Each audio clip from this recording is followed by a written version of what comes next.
Imagina sua pressão. Você acabou de lançar um filme que literalmente mudou a história do cinema de super-heróis. Coloca a Marvel Studios no mapa de um jeito que nenhum executivo tinha usado antes. E aí, inevitavelmente, vem a pergunta que todo mundo temia responder. E agora? Essa era exatamente a situação em 2008, quando o primeiro Homem de Ferro saiu e detonou tudo que a gente conhecia sobre filmes de herói. Mas hoje a gente não está aqui para falar do primeiro. A gente está aqui para falar do segundo. E olha, Homem de Ferro é daqueles filmes que precisa ser entendido dentro de um contexto muito maior, porque ele não foi só uma continuação, ele foi um teste de resistência da Marvel Studios como instituição, um teste do Robert Downey Jr. como estrela indiscutível, e um teste de toda uma estratégia narrativa sem precedentes, que hoje a gente conhece como universo cinematográfico Marvel. Mas vem cá, maio de tutiten. Você tem ideia do que estava acontecendo no cinema naquele momento? Não existia nada. Absolutamente nada. Parecido como que a Marvel estava tentando construir. É a ideia de filmes conectados, de um universo compartilhado na tela grande onde personagens de histórias diferentes se cruzavam e tinham consequências reais uns nos outros. Isso era coisa de lunático. Os grandes estúdios olhavam para Marvel e sorriam com condescendência. Vocês vão lançar filmes em sequência acelerada, com personagens se cruzando, com ganchos para filmes que nem existem ainda. E mesmo assim, a Marvel foi em frente, sem piscar. Homem de Ferro era a peça 2 de um quebra-cabeça gigantesco e audacioso. Tinha que apresentar personagens novos que seriam fundamentais para o futuro da franquia, expandir o mundo estabelecido no primeiro filme, criar tensão dramática suficiente para prender qualquer espectador na cadeira, e ainda assim deixar ganchos inteligentes para outros projetos que nem tinham data de lançamento definida.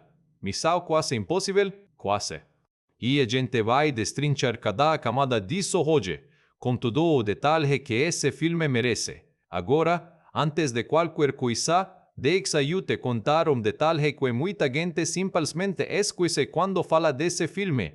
O Homem de Ferro nasce sob uma pressão de tempo completamente absurda. O primeiro filme estreou em maio de 2008.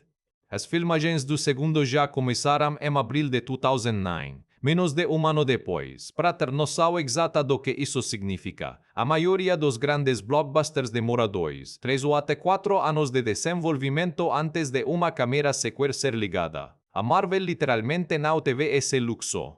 Precisava do filme nas telas em maio de tutto porque o cronograma do universo Marvel tinha que ser mantido, o hype do público tinha que ser alimentado, e os parceiros financeiros precisavam ver resultados concretos.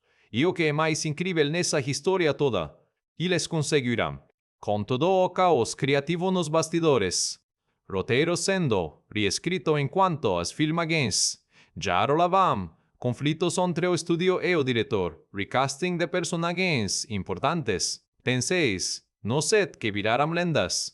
O filme ficou pronto, saiu na data prometida e faturou $63 milhões nas bilheterias mundiais. Mas é um filme que carrega um peso histórico e uma complexidade temática que merece muito mais respeito do que costuma receber quando a gente vê essas listas de ranking dos filmes da Marvel.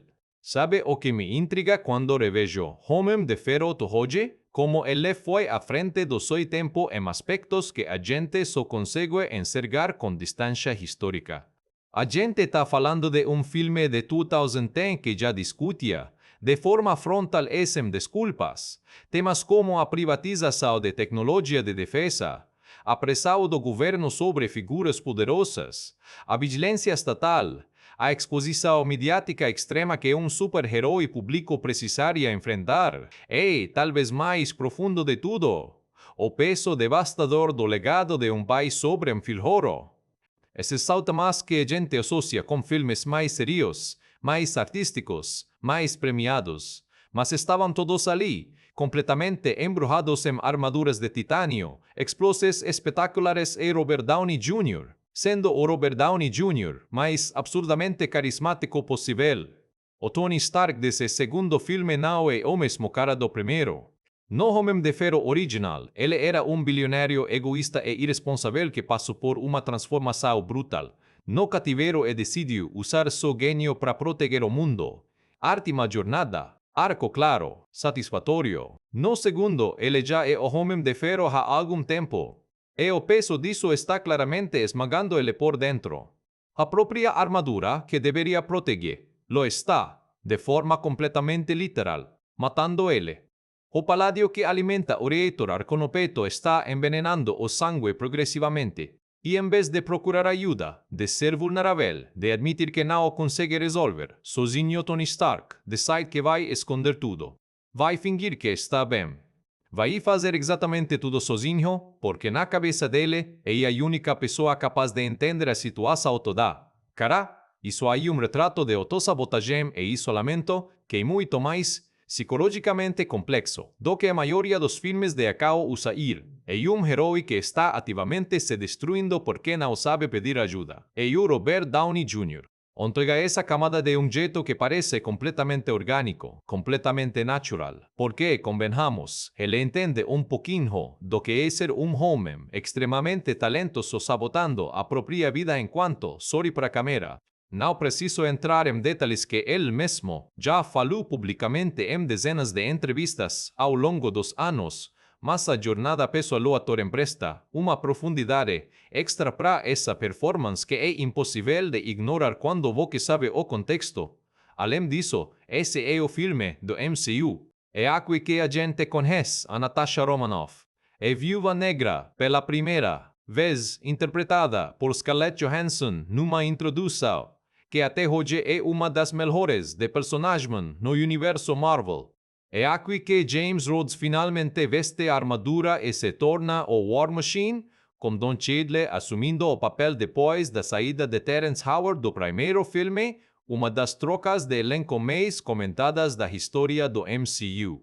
É aqui que Nick Fury, já visto brevemente na cena pós-créditos do primeiro Homem de Ferro, ganha espaço de verdade para desenvolver o que a S.H.I.E.L.D. representa dentro dessa narrativa maior. É aqui que a semente da Vingadores é plantada de forma mais explícita, mais urgente, mais palpável. É o vilão. Não podemos esquecer o vilão.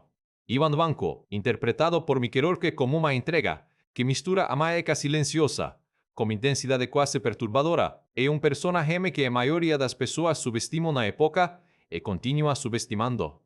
Mas quando você entende a pesquisa que horror que fez para criar esse cara, quando você descobre que ele foi pessoalmente a prisões russas pesquisar tatuagens de presidiários, que ele criou uma história de fundo inteira pro Ivan que mal aparece.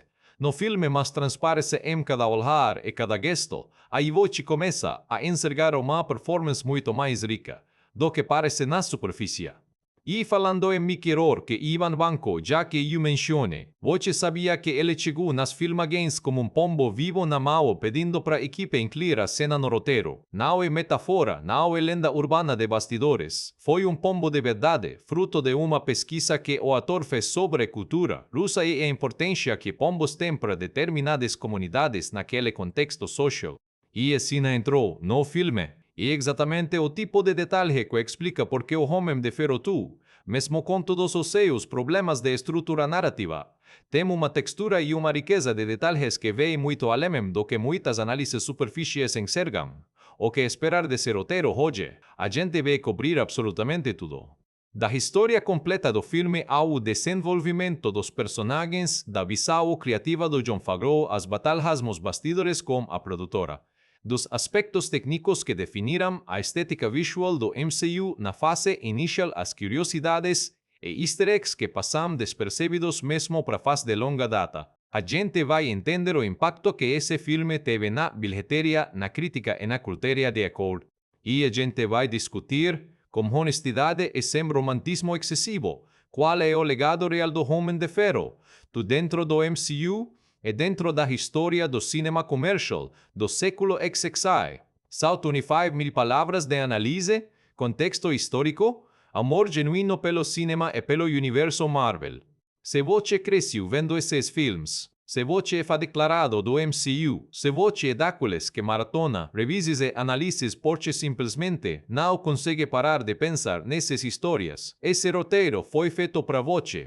Mas mesmo se voce for um espectador mais casual, alguém que viu o filme uma vez e não lembra muito bem dos detalhes, eu garanto que ao final desse vídeo, voce vai ter uma perspectiva completamente diferente sobre essa história, sobre esses personagens e sobre o que significa construir algo tão ambicioso quanto o MCU a partir do zero. É uma coisa, spoilers totais daqui para frente. Homem de Ferro tu tem 6 anos? Se você anda não assistiu e não quer saber o que acontece, o streaming está esperando. Volta depois, pode confiar. Mas se você já conhece a história, ou se não liga para spoiler, vamos juntos porque tem muito show ainda pela frente. Então, vamos colocar tudo no contexto certo. Homem de Ferro tu estreou nos cinemas. Em 7 de maio de 2010 nos Estados Unidos, distribuído pela Paramount Pictures, em parceria com a Marvel Studios. O orçamento de produção ficou em torno de 170 a 200 milhões de dólares, dependendo da fonte que você consulta.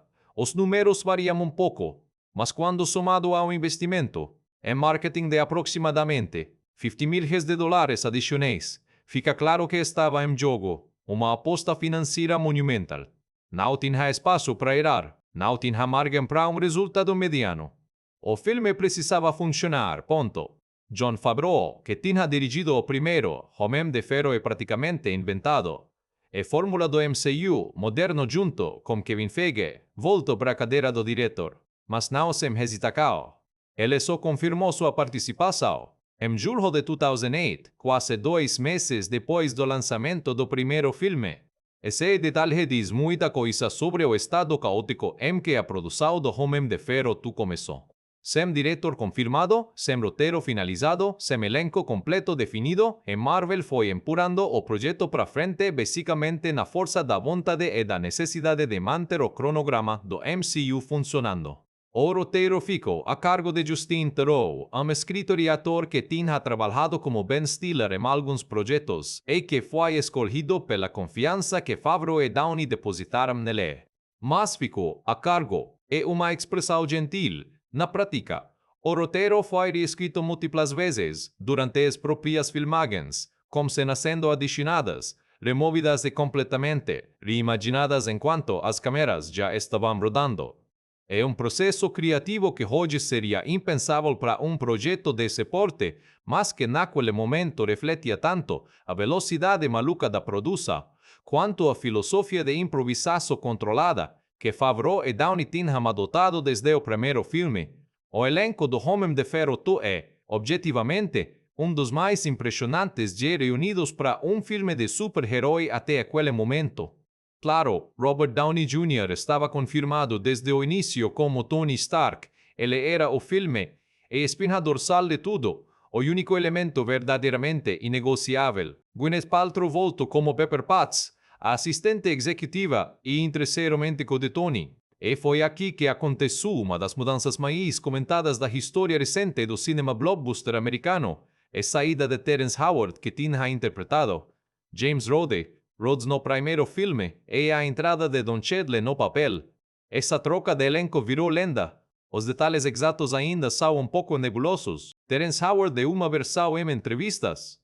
A Marvel deu outra completamente diferente, mas o resultado prático foi que Don Cheadle entrou no papel com apenas 3 semanas de aviso, sem muito tempo de preparação, e entregou uma performance tão sólida e natural que muita gente que assistiu o segundo filme, sem ter visto o primeiro, nem percebeu que tinha havido uma mudança. Isso diz muito sobre a qualidade do Cheadle como ator, e também sobre como o Tony Stark de Downey é tão magnético que você acaba focando nele de qualquer jeito. O grande reforço do elenco foi Scarlett Johansson como Natasha Romanoff, a Viúva Negra. É difícil superestimar o impacto que a presença da Scarlett teve nesse filme e no MCU como um todo. Ela trouxe uma energia completamente de qualquer personagem que tinha aparecido antes, misteriosa, tecnicamente devastadora, como uma cena de ação no corredor da Hammer Industries, que é tão bem executada que virou referência para coreografias de ação, no cinema blockbuster moderno. O personagem que ela introduziu à série é tão importante que ganhou 2 filmes próprios dedicados à sua história décadas depois. Sam Rockwell chegou como Justin Hammer, o rival empresarial de Tony Stark, cara que quer desesperadamente ser o Tony Stark, mas não tem nem inteligência nem carisma para isso, o que o torna simultaneamente ridículo e genuinamente ameaçador. Rockwell, que é dos atores mais subestimados da geração dele, pegou esse personagem aparentemente coadjuvante e transformou em algo muito mais rico do que o texto original exigia. Tem cenas dele que são quase improvisadas na natureza, onde você sente claramente que ele está testando limite e criando coisas no momento e Favreau simplesmente deixou rolar porque o resultado era bom demais para cortar.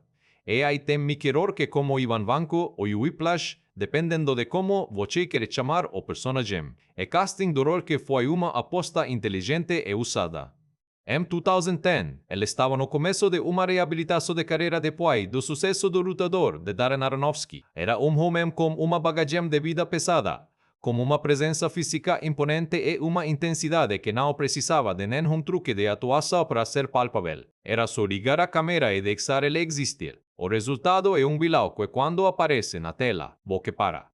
Você presta atenção. Tem algo genuinamente desconfortável na forma como o Rourke habita esse personagem que vai muito além do que o roteiro descrevia no papel. O filme também marcou a primeira aparição de Clark Gregg como agente Phil Coulson em papel mais desenvolvido dentro do MCU. Ele havia aparecido brevemente no primeiro Homem de Ferro e se tornaria personagem absolutamente central na série de TV Agents of S.H.I.E.L.D.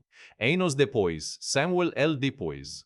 Jackson voltou como Nick Fury, desta vez com muito mais tempo de tela e espaço para deixar claro o que exatamente S.H.I.E.L.D. representa como organização, e John Slattery fez uma aparição marcante como Howard Stark, o pai de Tony, uma escola de casting que plantou sementes narrativas que só seriam completamente colhidas nos filmes seguintes. O cenário de lançamento em maio de 2010 era de alta expectativa, alta pressão e uma cobertura midiática enorme, e Marvel tinha prometido ao mercado que o MCU era uma franquia de longo prazo e o Homem de Ferro tu precisava ser a prova viva de que aquilo não era papo. O primeiro filme tinha sido uma aposta de medio porte que explodiu além de todas as expectativas. O segundo tinha que manter o momentum e convencer investidores, distribuidores e o público de que a fórmula não era coincidência, que a Marvel tinha descoberto algo novo e replicável. Spoiler histórico, funcionou. O filme abriu com $128 milhões no fim de semana de estreia nos Estados Unidos.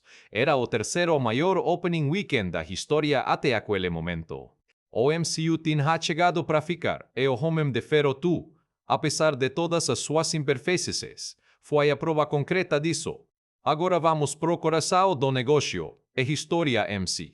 Homem de Ferro 2 começa de jeito que pouca gente lembra direito, mas que é extremamente revelador sobre o que o filme está tentando fazer. Desde o primeiro segundo, começa com velho morrendo num apartamento miserável enquanto o filho adulta ao lado, assistindo pela televisão a uma transmissão ao vivo de Tony Stark revelando ao mundo inteiro que ele é o Homem de Ferro. O velho morre segurando a mão do filho, e o filho, Ivan Vanko, assiste com os olhos cheios de ódio. Esse é começo muito mais inteligente do que o filme costuma receber crédito, porque ele estabelece imediatamente que a história do Homem de Ferro não é sobre Tony Stark sendo incrível, é sobre o peso do legado.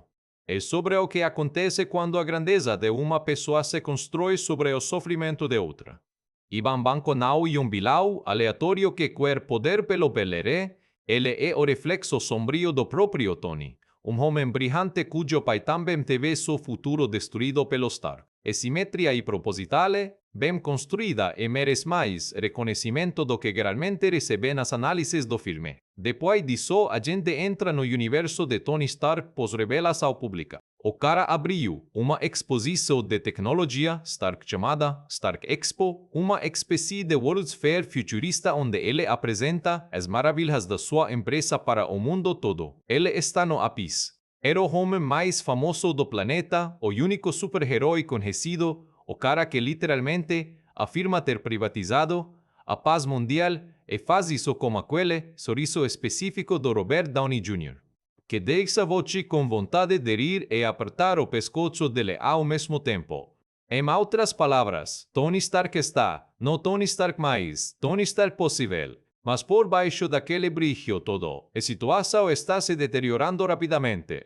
O reator arc no peito, que mantém tanto a armadura funcionando quanto os fragmentos de metal longuei do coração dele, está usando paládio como elemento central. E o paládio está envenenando o sangue progressivamente, de forma irreversível.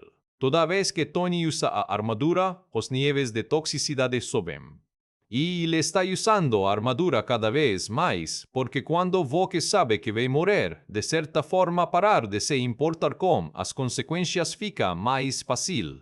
É uma espiral descendente muito realista para um personagem que, tecnicamente, é um super-herói de quadrinhos. Paralelamente, há um super-herói de quadrinhos. O governo americano está aplicando uma pressão enorme em Tony. O senador Stern, interpretado por Gary Shandling numa performance deliciosamente odiosa, quer que o homem de ferro entregue a tecnologia da armadura para as forças armadas, argumentando que ela é uma arma de guerra que não pode ficar nas mãos de um privado. Tony se recusa categoricamente, argumentando que nenhum governo ou empresa do mundo está perto de replicar o que ele construiu.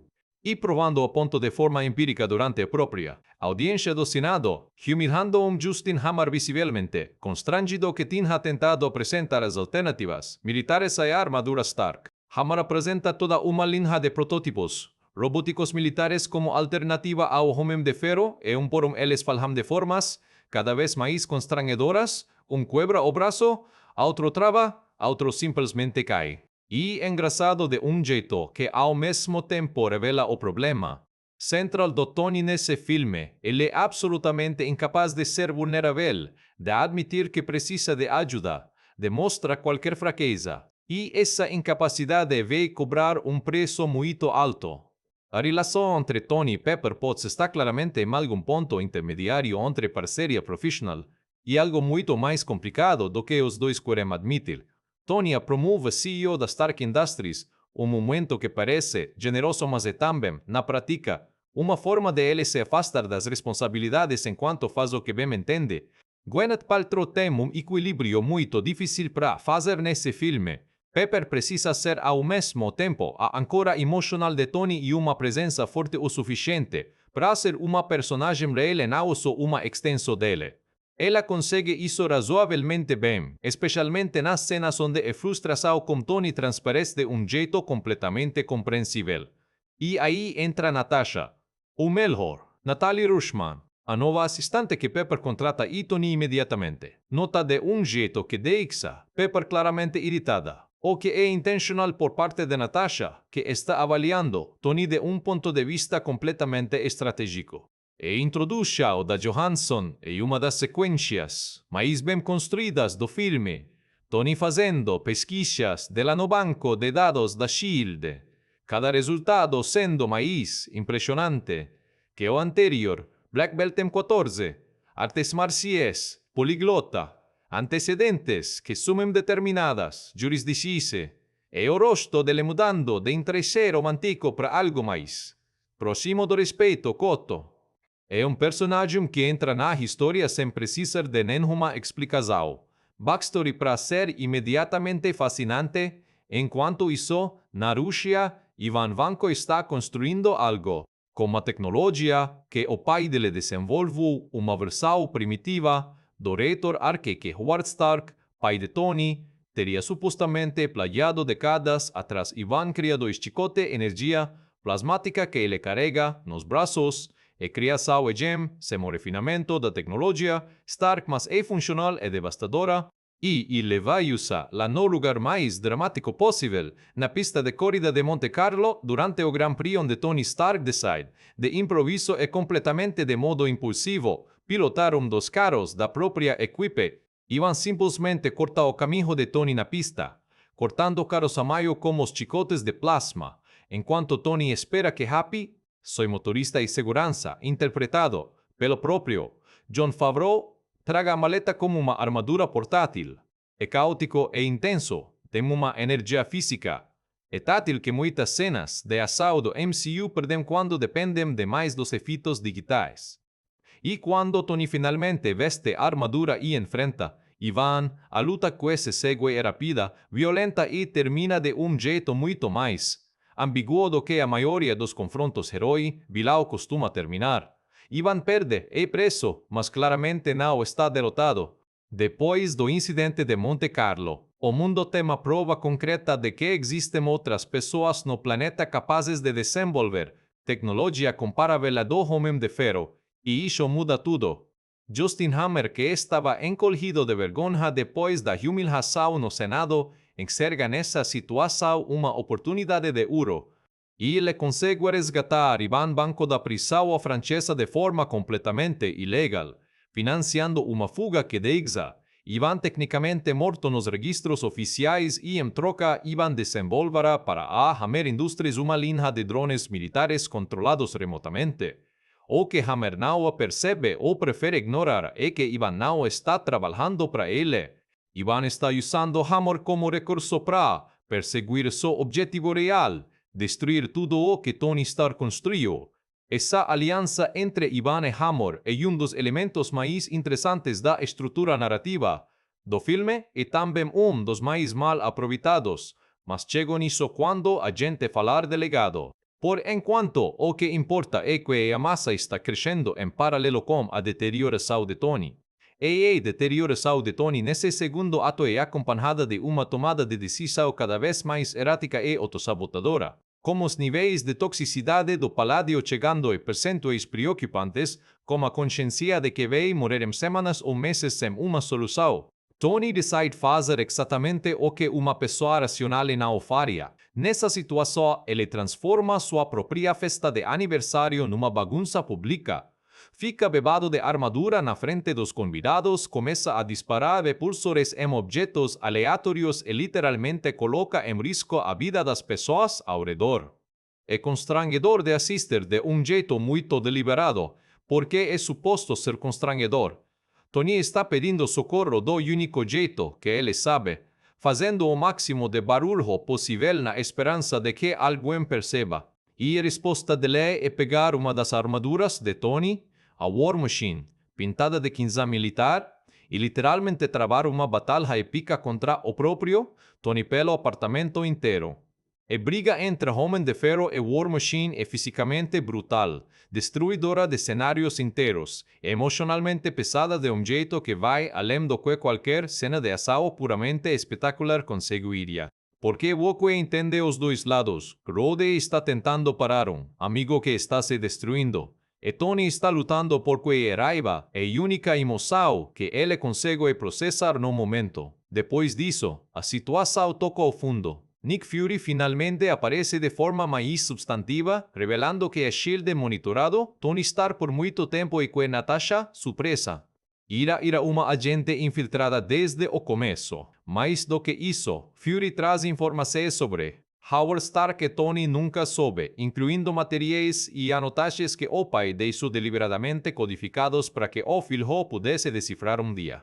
É uma cena extraordinariamente bem escrita e bem interpretada porque ela faz algo que o MCU faria repetidamente nos anos seguintes, mas que ali anda, parecia fresco e surpreendente. Conecta a narrativa pessoal do personagem com a história maior do universo. A revelação sobre Howard Stark muda tudo para Tony. O país que ele achava que tinha sido homem frio, distante, mais interessado em negócios do que em família. Era também visionário que tinha plantado nas próprias pesquisas uma mensagem pro filho. Uma mensagem sobre novo elemento que poderia substituir o paládio sem os efeitos tóxicos. Tony precisa sintetizar esse elemento do zero partindo de módulo molecular que Howard escondeu no layout do próprio Stark Expo. É uma corrida contra o tempo, literalmente, mas também uma reconciliação emocional póstuma como pai. A síntese do novo elemento, que mais tarde nos filmes será revelado como Vibranium, mas aqui Permanium é sem nome, o que na época de issue a comunidade de faz completamente enlouquecida em tentativas de identificação é uma das sequências mais satisfatórias do filme. Tony trabajando no laboratorio en modo puro, con Gerardis auxiliando, construyendo un acelerador de partículas, improvisado no propio apartamento, en cuanto a trilha sonora, embala todo un crecimiento de tensao e resolução, que funciona perfeitamente, e le consego, o novo elemento substitui o paladio, e toxicidades a minutos. Tony Stark vai sobrevivir. E que a coisa começa a se resolve, mas não sem antes passar pelo caos final. Ivan havia terminado os drones para a Hammer Industries, que os exibe numa demonstração pública espetacular no Stark Expo, o mesmo evento que Tony tinha iniciado no começo do filme. Mas durante a apresentação, Ivan ativa o código que havia secretamente inserido nos drones, assumindo o controle remotamente e transformando toda a demonstração numa demonstração de outro tipo, destruição sistemática, como os drones trenguindo e atacando o público enquanto Ivan assiste de longe. Tony chega no Stark Expo de armadura nova, estreando o modelo Marguerite Vez. Rodea Paris como War Machine. Eles precisam trabalhar juntos o que depois da briga do apartamento não é exatamente simples. Para desativar os drones porum, enquanto protegem os civis. É uma sequência de ação que usa muito bem a dinâmica de dois personagens com estilos completamente diferentes dentro das armaduras. Tony é improvisado e criatividade, rodeia disciplina e protocolo militar. Juntos funcionam melhor do que separados. O confronto final com Ivan é curto, intenso e surpreendentemente honesto na forma como resolve a ameaça. Não há grande discurso, não há uma redenção do vilão, não há uma batalha interminável de 20 minutos. Ivan aparece numa armadura aumentada própria, combate os dois brevemente, e quando percebe que vai perder, ativa protocolo de autodestruição nos drones e na própria armadura. É ato de nihilismo puro, se não posso vencer, vou pelo menos garantir que vocês não saiam ilesos. Tony e Rhodey escapam por instantes da explosão. E Ivan morre exatamente como vivou, com raiva inabalável nos seus próprios termos. E resolução narrativa depois disso é satisfatória sem ser perfeita. Tony e Pepper finalmente admitem o que os dois sabem há muito tempo. Tony recebe da S.H.I.E.L.D. uma medalha de honra e uma rejeição formal como candidato a membro dos Vingadores, com Nick Fury explicando que Tony Stark enquanto pessoa é muito difícil, mas o homem de ferro como capacidade poderia ser útil. É uma cena hilária e reveladora ao mesmo tempo. E a cena pós-créditos, dirigida pelo Kenneth Branagh, apresenta o martelo de Thor enterrado num buraco no Novo México, plantando a semente do próximo capítulo do MCU como uma economia narrativa perfeita. Nenhum elemento de Homem de Ferro é mais rico do que seus personagens e nenhum personagem é mais rico do que Tony Stark nesse segundo filme.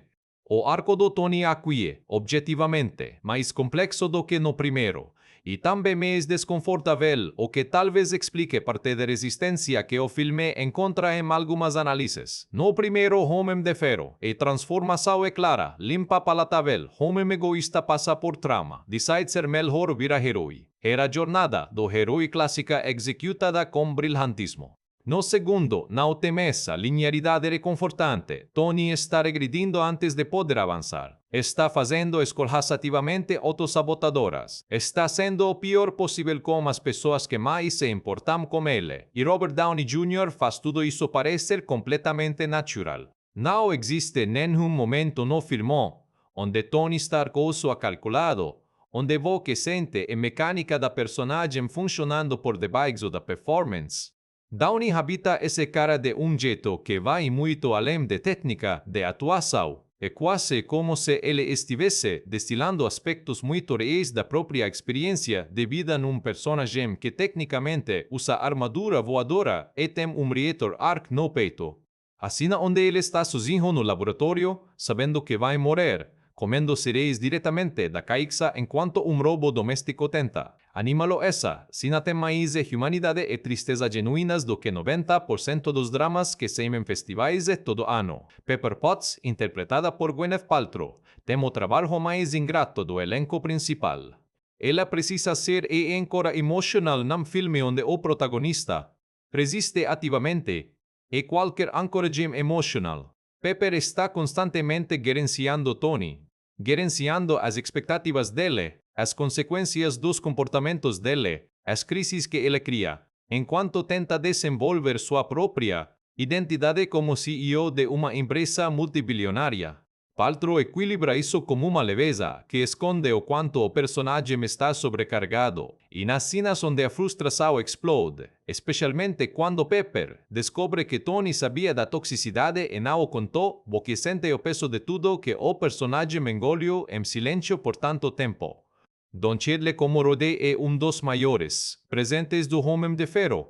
Tu pro MCU e a troca de elenco que parecia problemática. No papel acabou sendo a melhor decisão possível. Cheadle traz uma presença diferente da do Terence Howard mais ponderada, mais física, como uma qualidade ex-militar que faz você acreditar que esse cara é de fato um coronel da força. Ele é não apenas um amigo rico de Tony. Quando eles brigam no apartamento, quando eles trabalham juntos, no Expo, funciona. É uma parceria que se tornaria dos relacionamentos mais consistentemente satisfatórios do MCU nos anos seguintes. Scarlett Johansson como Natasha Romanoff é uma revelação, no sentido mais literal.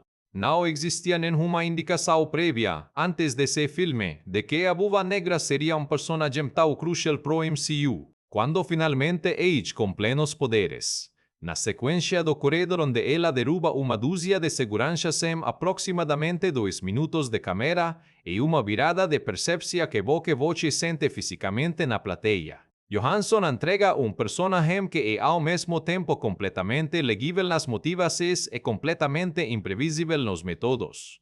É uma combinação difícil e ela acerta na mosca. Justin Hammer, na interpretação deslumbrante de Sam Rockwell, é o tipo de vilão que o MCU raramente se permite criar mais que deveria tentar mais vezes. Um antagonista que é, em primeiro lugar, genuinamente engraçado. Hammer é patético de jeito que não é condescendente. Rockwell te faz entender porque esse cara crítico é competente, porque ele acha que está ganhando mesmo quando está claramente perdendo, porque ele continua improvisando mesmo quando improvisa ou aprofunda mais no buraco.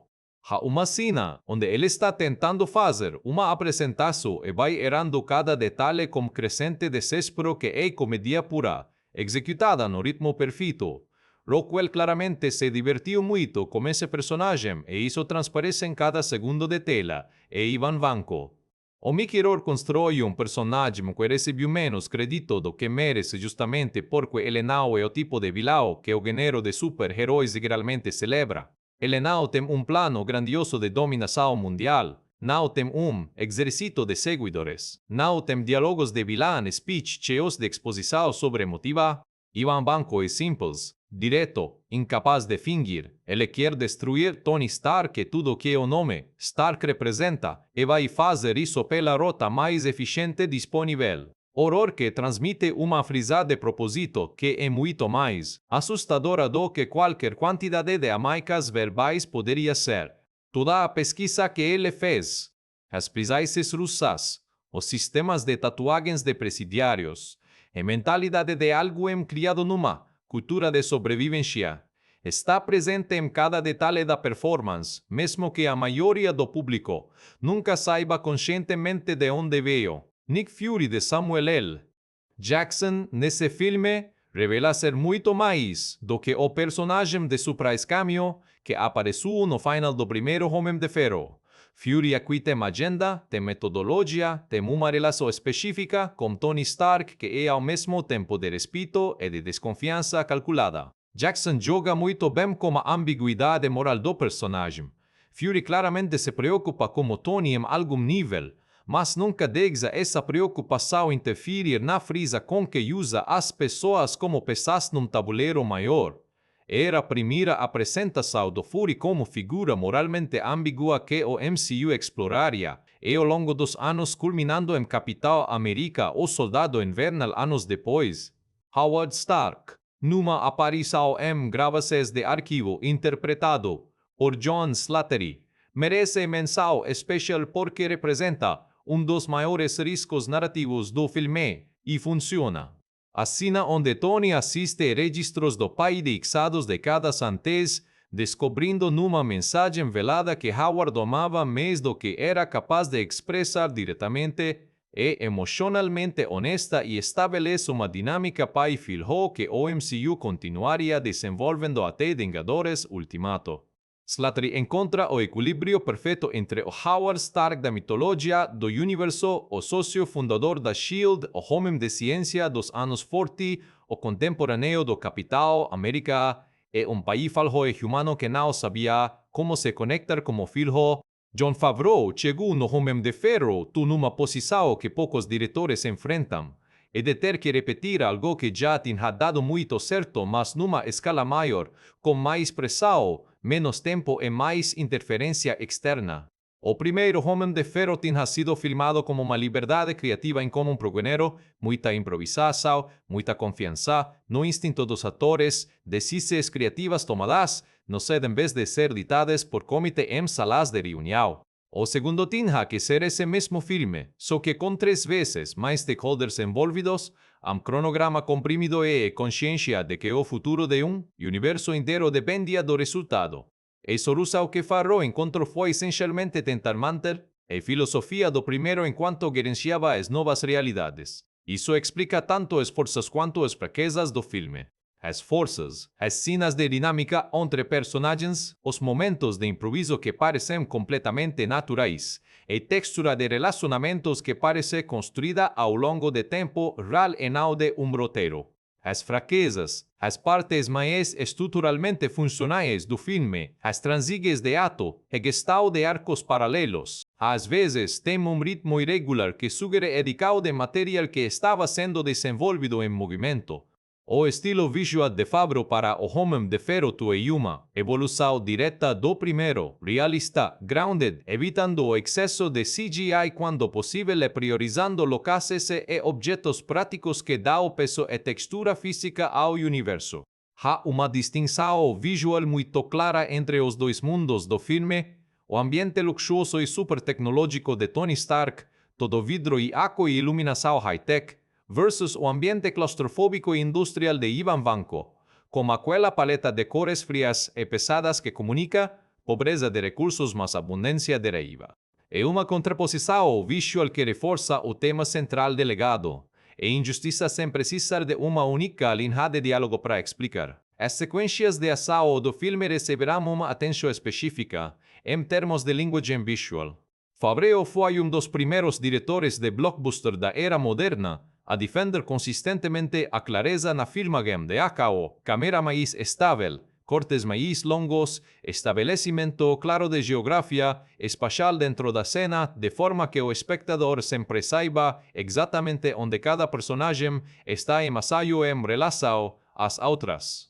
No momento em que vários concorrentes no género estavam adotando o shaky cam frenético como padrão estético de adrenalina, Favreau foi na direção oposta e ganhou. A cena da pista de corrida em Monte Carlo é o exemplo perfeito que sabe a todo momento onde Tony está, onde Ivan está, onde os carros estão. É o caos da cena emerge da situação MCE não de uma câmera artificialmente nervosa tentando criar tensão que o material não tem. Outro elemento que define a direção do Favreau nesse filme é a confiança nos atores. Favreau, que além de diretor interpreta Happy Hogan, o motorista e segurança, de Tony tem uma sensibilidade de ator que informa completamente como ele posiciona a câmera e constrói escenas de diálogo.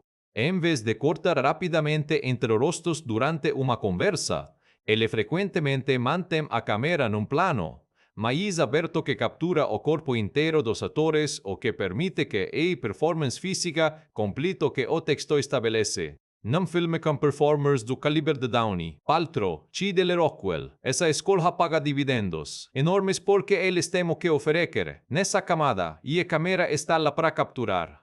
Favreau também foi pioneiro nesse período inicial do MCU, no uso extensivo de telas práticas.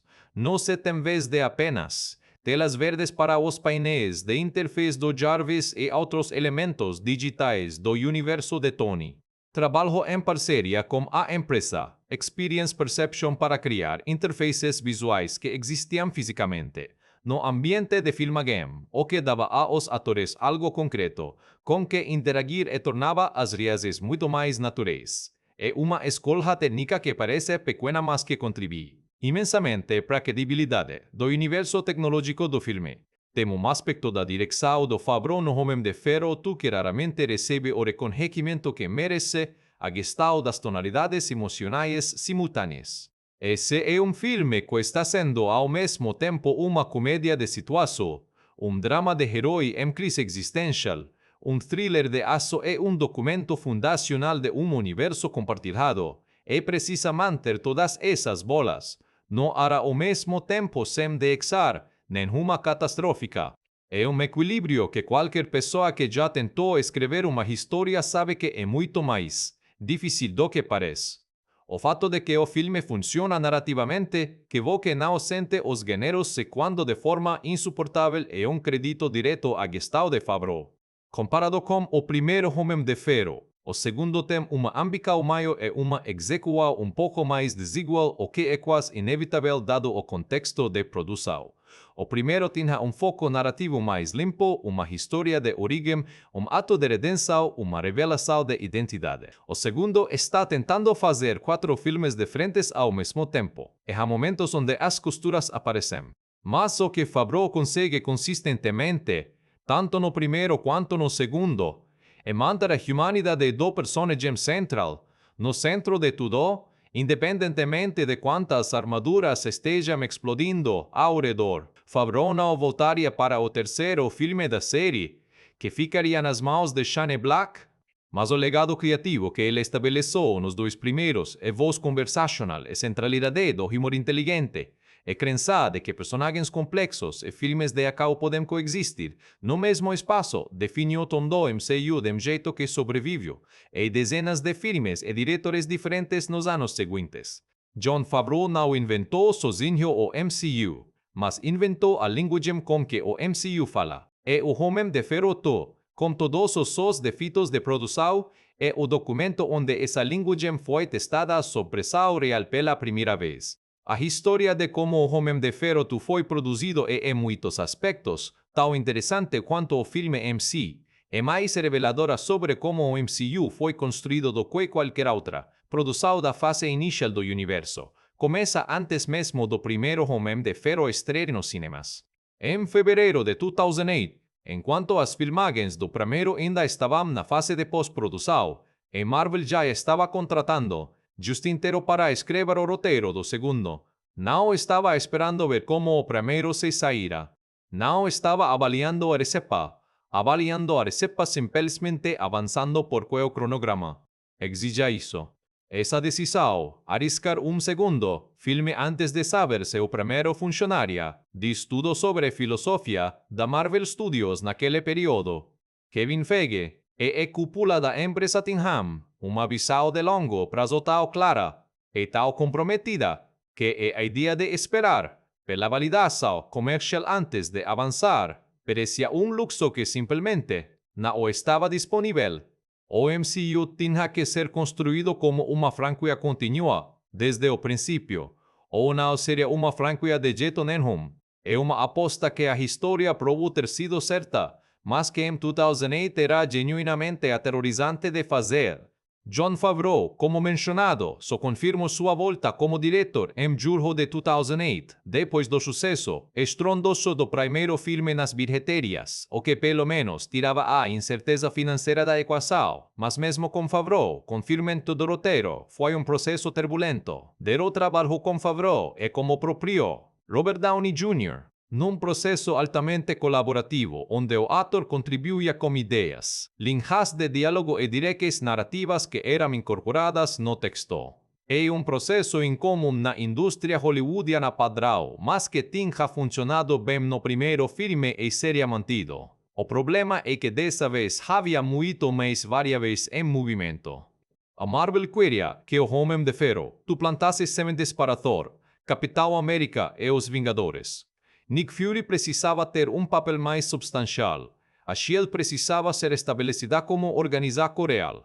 Novos personagens precisavam ser introduzidos de forma que fizessem sentido dentro da história. Do Homem de Ferro mas que também funcionassem como trampolins para o futuro do universo. Cada uma dessas exigências adicionava camadas ao roteiro que tinham que ser equilibradas com a história central Nem sempre esse equilíbrio era alcançado de forma natural. Os filmagens começaram em abril de 2009 na cidade de Los Angeles. A equipe de produção utilizou locações reais extensivamente. A pista de corrida de Monte Carlo foi recriada com combinação de filmagem, em locação real na Europa e construção de sets práticos na Califórnia, uma abordagem híbrida que dava autenticidade. Visualizemos custos proibitivos de uma produção inteira em locação internacional. Stark Expo foi construída como um set físico enorme em Long Island, Nova York, projetado como aquela estética de feira mundial futurista que remete tanto às grandes exposições internacionais do século XX quanto ao universo tecnológico de Tony Stark. O grande desafio logístico das filmagens foi assinado confronto final no Stark Expo. Coordenar os drones, a armadura de Tony, a War Machine de Rode e os civis em fuga num espaço físico elaborado, combinando elementos práticos com efeitos visuais em composição posterior, exigiu semanas de planejamento específico e múltiplos dias de filmagem com centenas de figurantes. A sequência foi coreografada com a mesma meticulosidade de um número musical complexo, onde cada movimento de câmera tinha que ser coordenado com cada efeito que seria adicionado digitalmente em pós-produção. A troca do Terence Howard pelo Don Cheadle foi, logisticamente, uma corrida contra o tempo. Cheadle foi abordado pela Marvel com apenas 3 semanas de antecedência antes do início das filmagens da sua parte, um prazo que para qualquer ator menos preparado e menos profissional seria inviável. Ele passou essas 3 semanas absorvendo o máximo de material possível, conversando extensivamente com Downey sobre a dinâmica entre os dois personagens e encontrando o tom para reversar do Rode que ele queria construir. O resultado foi uma transição tão fluida que muitos espectadores que não seguiam os bastidores do MCU nem perceberam a mudança. A pós-produção do Homem de Ferro foi, a todos os relatos, igualmente intensa. A montagem foi conduzida com múltiplos montadores trabalhando em paralelo, tentando construir um ritmo quase a partir de material que às vezes tinha sido filmado com objetivos narrativos diferentes ao longo das semanas de produção. A trilha sonora, composta por John Debney em colaboração com AC/DC, cuja música foi licenciada extensivamente para o filme, adicionava uma camada de energia rock que diferenciava o Homem de Ferro de qualquer outra produção de super-herói da época. Não havia outros filmes do gênero que usassem hard rock clássico como componente central da identidade sonora. Os efeitos visuais foram gerenciados pela Industrial Light and Magic, a empresa de efeitos fundada por George Lucas que tinha se tornado um dos pilares técnicos do cinema blockbuster moderno. A armadura do Homem de Ferro, que no primeiro filme já tinha estabelecido um padrão de qualidade visual, foi refinada para o segundo com texturas mais detalhadas, física de movimento mais precisa e uma variedade maior de configurações, incluindo a mala portátil que se desdobra em armadura completa. Uma sequência de transformação que exigiu meses de trabalho técnico e que se tornaria uma das imagens mais replicadas e referenciadas do MCU inicial. Todo esse processo, o roteiro em evolução constante, o recasting de emergência, as filmagens em locações múltiplas e pós-produção sob pressão de deadline, resultam num filme que carrega as marcas do processo de uma forma que os filmes mais polidos da Marvel fases posteriores não carregam. E é exatamente essa imperfeição orgânica que, paradoxalmente, dá ao Homem de Ferro uma textura e uma vitalidade que muitos filmes do MCU mais tecnicamente refinados não têm. É um filme que foi claramente feito por pessoas brigando como material em tempo real e essa batalha de isso marcas que são, é o contrário do que se poderia pensar frequentemente das marcas mais interessantes. Do ponto de vista técnico, Homem de Ferro é um filme que merece estudado em detalhes porque representa um momento de transição muito específico na história do cinema de efeitos visuais, o ponto onde os filmes de super-herói começavam a dominar uma linguagem visual digital que em poucos anos se tornaria o padrão do blockbuster americano moderno. A cinematografia ficou a cargo de Matthew Libatic, diretor de fotografia que tinha trabalhado com Darren Aronofsky filmes como Pie Requiem para Sonho uma escolha incomum progênero que, em retrospecto, faz todo sentido.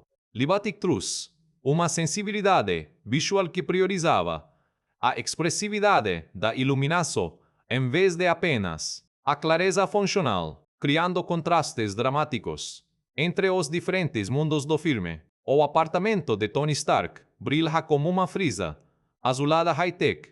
O laboratório de Iván Banco, na Rússia e quente, ambar e denso, a pista de Monte Carlo, é saturada e opressiva sob o sol mediterrâneo. São escolhas que trabalham emocionalmente mesmo quando o espectador não as processa conscientemente. A linguagem dos efeitos visuais nesse filme estabeleceu convenções que o MCU usaria repetidamente. A armadura Mark V. East introduzida no clímax do filme foi desenhada com matiz mais escuro, no vermelho que comunicava urgência e maturidade, distinta das versões anteriores mais brilhantes. A nova armadura brilha de jeito diferente, se move de jeito diferente, e isso é completamente intencional e é visualização do Tony possessice, pós-resolução, pós-reconciliação como legado do pai. Os designers de figurino e os artistas de efeitos visuais trabalharão em conjunto para garantir que cada iteração da armadura contasse elemento da história do personagem através da estética visual. Tony constrói acelerador de partículas improvisado com equipamentos arranjados ao redor do apartamento e os efeitos que representam a criação do elemento são uma mistura de física, visualmente plausível e espetáculo puro que precisa parecer simultaneamente científica e mágica. A equipe de efeitos passou semanas desenvolvendo a aparência visual específica desse processo.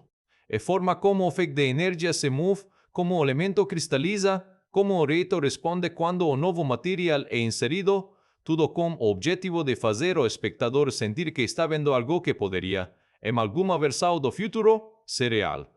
A trilha sonora do Homem de Ferro 2 é, tecnicamente, uma das mais interessantes do MCU inicial justamente porque funciona em duas camadas completamente diferentes. Por lado, a trilha composta por John Debney, que substitui o John Powell originalmente escalado, que trabalha as convenções do filme de ação com competência sólida mas sem grandes momentos de distinção. Por outro, a curadoria do rock do ACC que permeia o filme, Shoot to Thrill, na abertura da apresentação do Stark Expo, Highway to Hell, no duelo entre Tony e Rhodey, Back in Black, pontuando momentos de triunfo de Tony. Essa combinação de trilha orquestral e rock clássico cria uma identidade sonora única que nenhum outro filme do MCU replicou completamente. A dedicação de som merece menção especial pela forma como os efeitos sonoros das armaduras foram desenvolvidos. Cada versão da armadura tem uma assinatura sonora ligeiramente diferente. Os repulsores, os sistemas de estabilização de voo, os impactos físicos, e essa diferenciação sonora contribui para a credibilidade tecnológica do universo sem que o espectador precise prestar atenção consciente nisso. É o tipo de trabalho técnico que passa completamente despercebido. Quando feito bem meco só se nota quando está ausente. A montagem conduzida pela dupla de editores do filme priorizou o ritmo sobre completo em várias ocasiões, o que explica algumas das transições mais abruptas do segundo ato, onde você sente que cenas foram cortadas que teriam dado mais espaço de respiração. Em entrevistas posteriores, o próprio Favreau admitiu que o corte final do filme era mais curto do que ele teria preferido e que material significativo ficou de fora por razões de duração. Curiosamente, isso não prejudica o ritmo geral de forma catastrófica. O filme mantém energia mesmo nos seus momentos mais desiguais, mas deixa uma sensação de que uma versão mais longa existia e teria resolvido alguns dos problemas narrativos que críticos apontarão. As sequências de ação foram filmadas como uma combinação de câmeras IMAX e câmeras digitais de alta definição, uma prática que Favreau tinha começado a testar no primeiro filme e que se tornaria padrão no MCU nos anos seguintes. A diferença de qualidade de imagem entre os formatos criava uma distinção visual sutil entre cenas de diálogo e cenas de ação. As cenas de ação tinham uma resolução e uma clareza de detalhe ligeiramente maior, o que contribuía para uma sensação de escala e de urgência mesmo em telas de projeção padrão. O design de produção supervisionado por J. Michael Riva criou um universo visual coerente que expandia o estabelecido no primeiro filme sem perder a coerência estética. Stark Expo em particular é um trabalho de design de produção notável, uma visão do futuro otimista e exuberante que mistura a nostalgia das exposições mundiais do século XX com uma tecnologia claramente do futuro evocando ao mesmo tempo a esperança dos anos 60 e a ansiedade dos anos 2000 sobre o que o progresso tecnológico realmente significa quando fica. Os bastidores do Homem de Ferro são uma mina de histórias que vai muito além do que normalmente aparece nos making-ofs oficiais. Começa pelo Mickey Rourke, sua preparação absolutamente singular para o papel de Ivan Vanko. Rourke não chegou no projeto como um amador profissional preparando um personagem de ficção. Ele chegou como um investigador. Pesquisou extensivamente a cultura de presídios russos. Estudou sistemas de tatuagens que os presos usam como linguagem visual de identidade. E filiação se aprofundou na história social das camadas da população russa que seriam o background de um homem como Ivanko. O resultado é Ivan Vanko. O pombo Ivan dessa pesquisa foi, sem dúvida, o pombo. Mickey Rourke chegou nas filmagens como um pombo vivo, que ele passou a chamar de seu próprio pombo de estimação, aparentemente, e insisto como a produção que a cena precisava incluir um animal. A justificativa era cultural. Rourke tinha pesquisado que em determinadas culturas russas de trabalhadores e presidiários, criar pombos e uma tradição profundamente arraigada, uma forma de conexão com algo livre no mundo de restrições. Ivan Vanko criar pombos não era capricho de ator exigente, era caracterização. Jon Favreau viu o potencial imediato e a cena entrou no filme. E uma das adis mais peculiares e mais humanas do vilão, e surgiu completamente de baixo para cima. Rourke também teve conflitos, documentados como a produção, sobre o quanto do backstory de Ivan era mostrado no corte final. Ele havia criado uma história de fundo muito mais detalhada, sobre a relação do pai com Howard Stark, sobre os anos de Ivan na prisão, sobre a vida que levou antes de aparecer em Mônaco e ficou insatisfeito com quanto desse material foi cortado. Em entrevistas, chegou a dizer que o estúdio havia roubado seu personagem ao cortar cenas que ele considerava fundamentais. Independente do mérito da reclamação, o que ela revela é que Rourke estava investido no Ivan Vanko num nível muito mais profundo do que o projeto parecia exigir, e isso é exatamente o tipo de comprometimento que faz a diferença numa performance. Sam Rockwell, por outro lado, abordou Justin Hammer de um jeito completamente diferente, com humor deliberado e uma liberdade improvisacional que Favreau encorajou ativamente. Várias das melhores linhas do personagem são atribuídas à improvisação de Rockwell no set, incluindo a sequência inteira onde Hammer tenta apresentar seus drones para uma plateia militar e vai errando cada detalhe como um sorriso que vai ficando cada vez mais forçado. Rockwell disse em entrevistas que via Hammer como um cara que assiste a muitos filmes de ação e acha que é o protagonista do próprio filme, mas claramente é um personagem secundário. E essa perspectiva informa completamente a performance. Scarlett Johansson, em cena de ação do corredor, tem uma história de preparação que vale ser contada. Para interpretar Natasha, uma espia de elite com treinamento em 14 artes marciais, Johansson passou meses em treinamento físico intensivo que ela descreveu como transformador tanto fisicamente quanto em termos de como ela habitava o personagem. A sequência do corredor, onde Natasha desabilita sozinha uma dúzia de seguranças em movimento contínuo de câmera, foi coreografada e ensaiada por semanas antes da filmagem. Johansson executou a maioria das acrobacias ela mesma, com dublê apenas para os movimentos de maior risco físico. O resultado é uma cena onde você sente o peso e o impacto de cada movimento de uma forma que a dublagem total tornaria impossível. Robert Downey Jr. e Jon Favreau mantinham uma dinâmica criativa, no set que era parte colaboração artística e parte negociação constante. Downey tinha ideias, muitas ideias, constantemente, e Favreau tinha que avaliar em tempo real quais valiam a pena explorar e quais desviavam da história que precisavam contar. A cena pós-créditos onde vemos o martelo de Thor foi filmada pelo Kenneth Branagh, que estava preparando o Thor e que usou a oportunidade de conectar visualmente os dois filmes de uma forma que comunicasse ao público que o que estava construindo era um universo unificado, não apenas filmes com estética vagamente similar. A escolha de Branagh para esse insert foi intencional e usar o diretor do filme seguinte para filmar a semente que conecta os dois projetos reforçava a ideia de continuidade criativa dele. Há um easter egg que pouca gente nota, mas que é delicioso quando você encontra durante a cena onde Nick Fury e Tony Stark discutem o legado de Howard Stark. Há documentos e arquivos da SHIELD visíveis brevemente na tela que incluem referências a um experimento genético, emendamento em um laboratório em Culver University, referência direta ao Bruce Banner e ao incrível Hulk que estava acontecendo nos eventos do filme do Hulk em paralelo temporal com os eventos do Homem de Ferro 2. É o tipo de detalhe que no contexto de tua era simplesmente um presente pros fãs mais atentos. No contexto de hoje, com todo o conhecimento do universo que construímos desde então, parece quase profético. Outra curiosidade. A mala de armadura que Tony usa em Monaco. Em Mark V foi projetada pelo Departamento de Arte em colaboração com os animadores de efeitos visuais como um sistema de desdobramento que obedecia a lógicas físicas reais. Os designers passaram semanas modelando como exatamente uma armadura completa poderia ser armazenada num volume compacto e se desdobra em sequência sem causar outro dano nos sistemas. A solução final, vista no filme, não é completamente fisicamente plausível, mas é coerente o suficiente internamente para parecer plausível, o que é exatamente o que importa.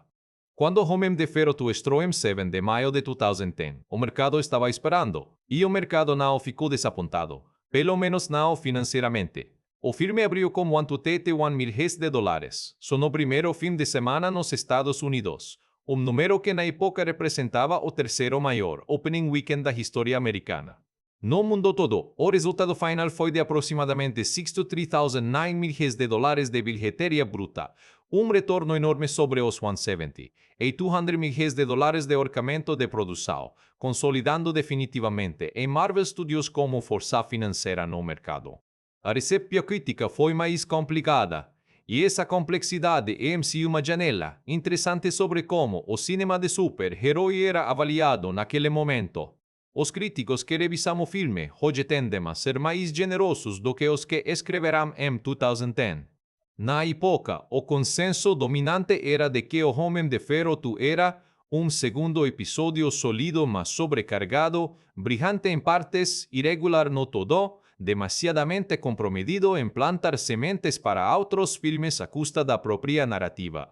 O Rotten Tomatoes registrou 73% de aprovação da crítica, contra 94% do primeiro filme. Uma queda significativa que se tornou o texto padrão para qualquer discussão sobre o filme nos anos seguintes. Mas esse número esconde nuances importantes. Os críticos que amarão o Homem de Ferro tendiam a amar por razões muito específicas a performance de Downey, a riqueza do personagem de Tony nesse segundo episódio, o humor inteligente e introdução de Scarlett Johansson.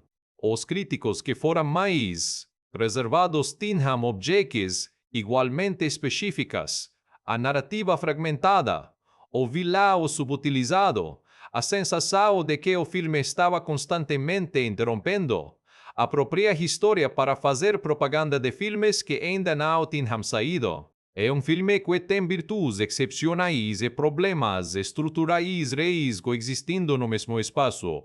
O público, por sua vez, respondeu com muito mais entusiasmo do que a crítica especializada. O CinemaScore, que mede a reação imediata do público nas salas de cinema, foi a indicando alta satisfação geral.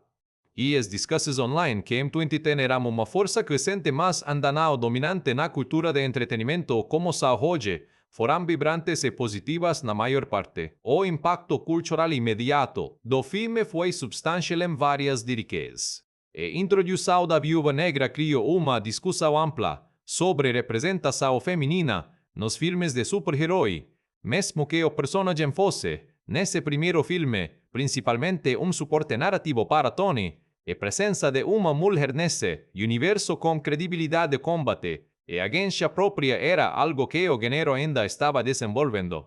A discussão seria retomada com muito mais profundidade em anos seguintes, mas Homem de Ferro foi dos primeiros filmes do gênero onde essa conversa teve peso real. A troca de Terence Howard por Don Cheadle gerou uma cobertura midiática enorme que paradoxalmente beneficiou o filme em termos de atenção pública. Todos queriam ver como Cheadle se seria no papel.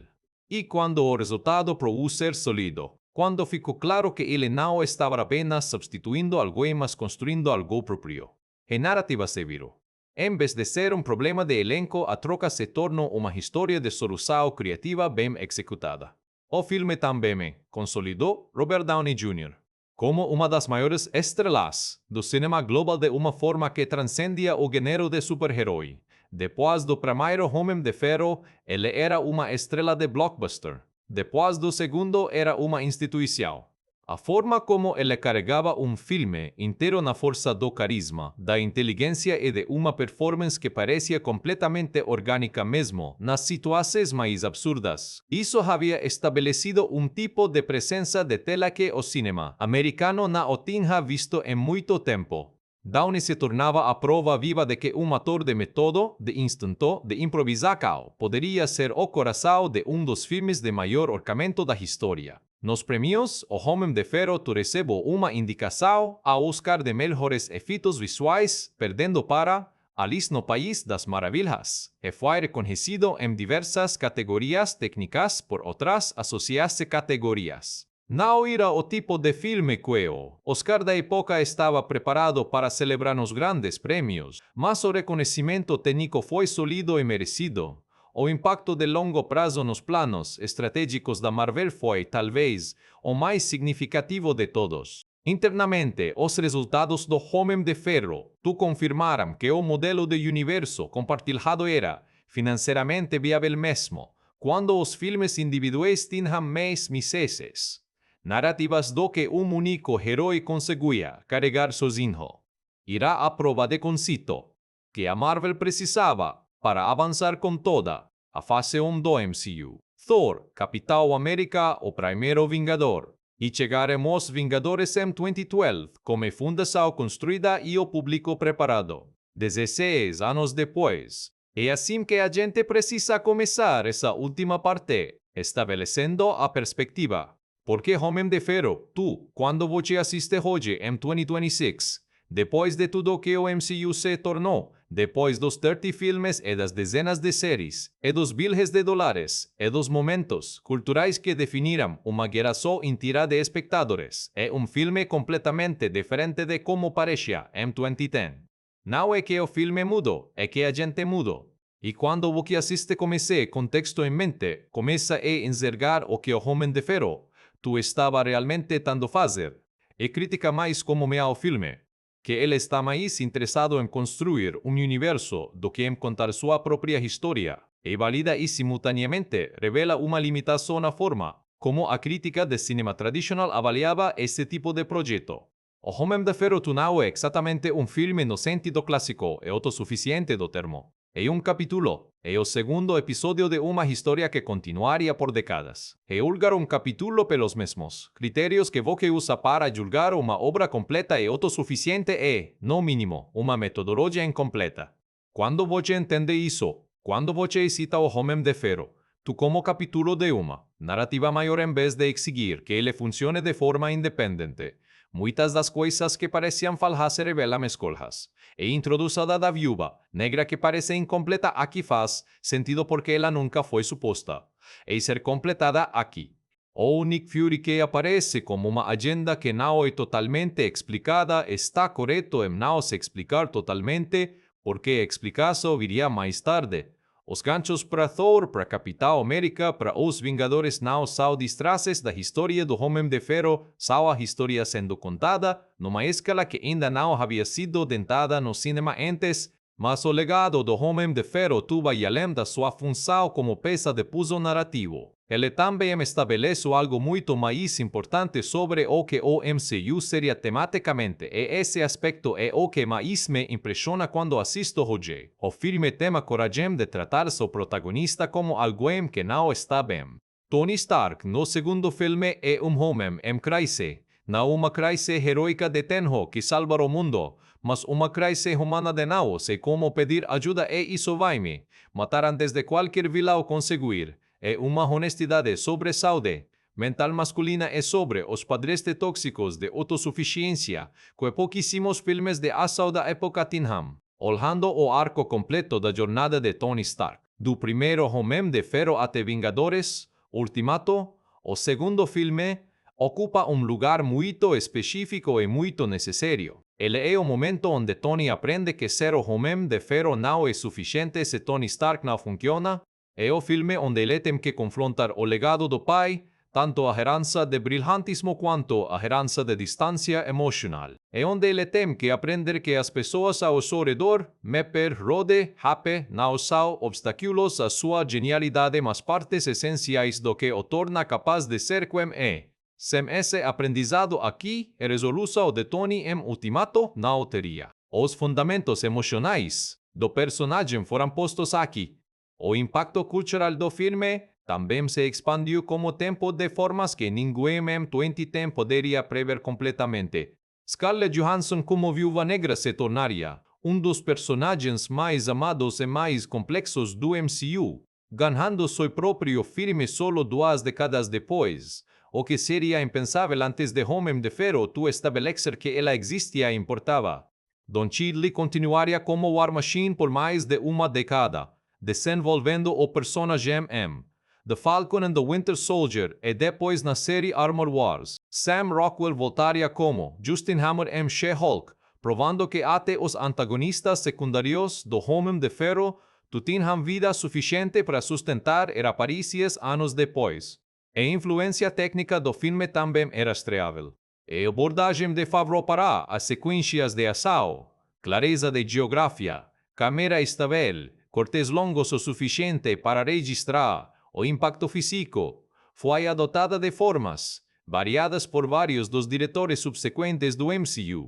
Os designs de interface holográfica desenvolvidos pela equipe do filme, particularmente os paine translúcidos que Tony manipula com gestos, influenciarão tanto o design de interface em filmes quanto a forma como a empresa, reis de tecnologia, apresentavam suas vices de computação do futuro.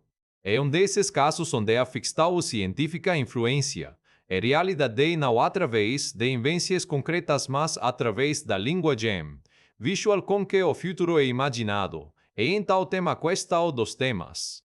Um filme de 20 que discute a privatização de armas tecnológicas, o conflito entre poder individual e controle governamental e responsabilidade de quem detém capacidades que outros não têm. Esses eram temas que ressoavam em 2010 e que ressoam de formas ainda mais diferentes em 2026.